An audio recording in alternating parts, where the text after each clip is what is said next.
ஏழா புத்திக்குள்ள சுத்துதுக்கு இருக்கு உன் இடுப்பு கொசுவத்துல சூட்சுமம் இருக்கு நீ நெடுஞ்சு போகையில நெஞ்சில சுளுக்கு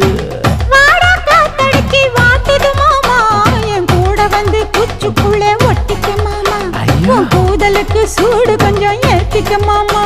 உன் கண்ணு ரெண்டு லவ்வா பழம் காய்ச்சிருக்கு கொய்யா பழம் மூடி வைக்காத திங்காம வீணடிக்காத புள்ள இருக்க போகையில புள்ள வரம் கேட்க வந்தேன் தள்ளி நிற்காத மனச தெள்ளி வைக்காத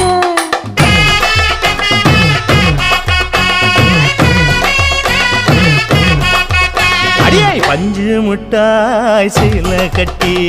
10 வண்ண லவக்க போட்டு கஞ்சி கொண்டு போறவள நெஞ்சுக்குள்ள நீ வாரியா உள்ள